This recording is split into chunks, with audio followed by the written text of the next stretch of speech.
16 сентябрда Баткенге болгон каргашалуу агрессиядан кийин Достук чек ара заставасында чек арачы болуп иштеген офицер-лейтенант Анарбеков Дастан бүгүнкү күнгө чейин дайынсыз болууда. Бүгүн биздин студиябызга Дастандын апасы Сауле апа келип отурат. Сауле апа уулун издеп, ошо үйүнүн бийликке жогору жакка жеткирүүнү көздөйт. Саламатсызбы, Сауле апа? Айтып берсеңиз, уулуңуз жөнүндө бир аз. Мен уулум Анарбеков Дастан 2001-жылы 10 апрелде төрөлгөн. Аманбаев айылында чоңойгон, Талас областынын Аманбаев айылында. Аябай элпек, ак көңүл, ушундай бала болуп чоңойгон. Анан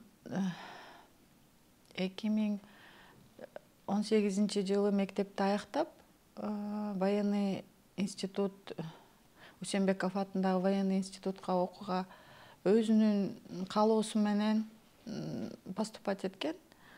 Ал жакта 4 жыл окуду. Анан быйыл 2022-жылы 25-июнда аяктады да, кызыл диплом алды. 82 баланын арасынан кызыл диплом менен бүттү. Анан отпускага чыгып, 1 ай отпускада болду. 20 выпускной болуп атканда бизге эмеден институттан собрание кылды, ошол жакта начальниктери. Анан балаңыз кызыл диплом менен бүттү, каалаган право выбора болот, каалаган жагына иштесе болот деп айткан.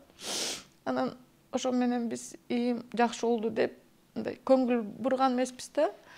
Анан кийин 27-июлда сбор болду. 26-сы ал Бишкекке келди. 27-июлда сбор болду. Анан кийин чалды, апа право выбора бербей койду. Распределили Баткенскую область, Достук заставасына деп ошол жака кетти. Ал жака бир 7-8 бала кетишти го дейм. Анан ал жакта иштеп жүрдү. Иштегенине 1,5 ай болду. Күнүгө чалып турчу. Бизде тынч, ошо эме башта Баткенге таджиктердин нападениясы башталганда 14-түндө чалсам, апа бизде тынч эле, биз алыспыз, переживать этпеңиз деп жазган. Андан кийин 15-инде саат 12-лерде уже күчөп бараткан новостилерден угуп чалсам, алган жок. Анан саат 3-төн өткөндө өзү чалды. 15 сентябрь күнү саат 3-төрдөн өткөндө чалды. Апа биз бошой калдык. Камчыбек Ташиев келаптыр биз жака. Анан военныйлардан ошону күтүп атабыз деди. Анан мейли балам, тынч болсоңор болду деп коюп койдум телефонду. Анан түнкү саат 10-дордо кайра чалды. Кандай балам, жакшыбы, эмне болду, келдиби десем, жок апа, лейлекке өтүп кеттир, бизге эртең менен келет экен деди. Мейли анда деп, ошо менен башка сүйлөшкөн жокмун, жакшы жат деп эметип калдык да. Анан кийин 16-сы мен жумушка кетип, түштөн кийин чалдым. Түштөн кийин саат 4-төрдө чалдым го дейм. Уже телефон өчүк болуп калыптыр да. Ошодон баштап, 16-сынан баштап саат сайын, 15 мүнөт сайын, жарым саат сайын чалып аттым. Вообще связьга чыккан жок. 17-синде бизге айыл өкмөттөн кишилер келип, балаңыз каза болду деп кабар угузуп кетишти. Аманбаев айыл өкмөттөн. Андан кийин ошо менен ызы-чуу болуп, бир түнкү саат эмелерде бияктан кайным күтө туралы жана списоктарда эме келип атты го, жана каза болгондорду алып келип атты да. Анан ал жактарда эч жакта списокто жок, Дастан күтө туралы деп күттүк, 1 күн күттүк. 18 кечке күттүк, эч кандай кабар болгон жок, эч жактан списоктон чыккан жок. Анан 19-у атасы эртең менен түшкө жакын го дейм, Баткенге чыгышты туугандары менен. Анан туугандар менен Баткенге чыгышса, ал жака Баткенге чейин барышты, бирок заставага киргизбей коюптур да, бул жакта мина бар, опасно деп киргизбей коюшуптур. Анан бат эле бир бронежилет эметкен бир эмени беришиптир. Там обгоревший бронежилет экен да, эчтемеси жок. Ошол сиздин балаңыз деп берип, ДНК тапшырыңыз дептир. Анан атасы кайра Бишкекке келип, ДНК тапшырып, анан айылга барды. ДНКсы 1 айдын ичинде чыгат экен да, результат. Ошол менен мен балам тирүү. Просто может ал Таджикстанда пленге түшүп калдыбы, же бир жерде раненый, бирок 10 күн өттү уже. Эртерээк табыш керек болуп атат.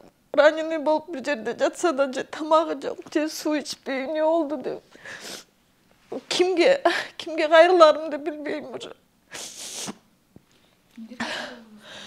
Биз кайка чек ара кызматтарына жана Facebook'тан мен обращение жазып, ошо бүт эмелерге, сайттарга таштадык.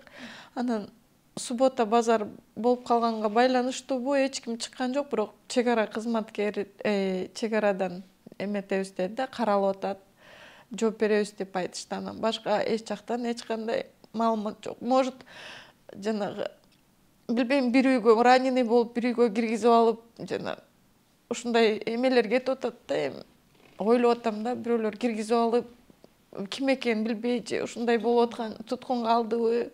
Анан может Таджикстанга запрос жиберсе, бизге өйдөдөн силовой структуралар жардам бербесе, биз өз күчүбүз менен тапканга мүмкүнчүлүк жок экен да, таба албайт экенбиз. Биз эч кандай кайда жанында жүргөн балким кесиптештериң? Ошо жанында жүргөн кесиптештерим иштегенине 1,5 ай эле болду да. Анан жанында жүргөн балдарын дагы жакшы билбейт экенбиз да. Ама туткундан чыккан бир 3-4 бала бар экен, алардын аттарын биле албай атабыз да, таба албай атабыз. Начальниги каза болуп калыптыр. Ошонун башка эч кандай маалымат жок. Кимге кайрыларыбызды да билбей атабыз. Өзүбүз эле ошо ар бир жакка чалып, эмелерди таштап, жанагы обращение таштап, сайттарга эле ушинтип атабыз да. Башка эч кандай бана Азаттыкка айттык. Ушундай эле эмелерге, блогдор, сайттарга эле эметип атабыз. Башка эч кандай баягы маалымат беришпейт. Эч кандай маалымат жок болот. Жок, эчтеке жок. Же тирүү, же эчтеке айтышпай атат да. Бирок биз айла кеткенден жанагындай көз ачыктарга да бардык. Тирүү деп атат да, издеш керек. Может, пленде жатабы деген ой кетип атат да биздечи. Таджикстанга өтө албайбыз да. Ошо бизге президент же УКМКнын башчысы Камчыбек Ташиевке кайрылып кетким келет. Ошо кишилердин колунан эле келет болуш керек. Мен Анарбеков Дастандын апасымын. Ошо урматтуу президентибиз Садыр Нуркожоевич Жапаровго, УКМКнын башчысы Камчыбек Кыдыршаевич Ташиевке, жана дагы силовой структуралардын башчыларына кайрылып кетким келет. Менин баламды издегенге жардам бериңиздер. Таджикстанга запрос кылып, может ал жакта пленде, ошо жардам бериңиздер, жардам берүүңүздөрдү суранам. Биз мына бүгүн Саулия апаны уктук. Чек арачы Дастан биз аман эсен табылат деген ишеничтебиз, ошондой үмүттөбүз. Биз дагы чек ара кызматына чалып, тийиштүү органдарга чалып, бул боюнча дагы маалыматты мындан ары тактап турабыз. Эгерде сиздерде дагы кандайдыр бир маалымат болсо, бизге Медиа Хабга кайрылсаңыздар болот. Саулия апа, эми сабыр кылыңыз, сабыр кылып туруңуздар, балаңыздар балким аман эсен тирүү кайтып келет. Рахмат.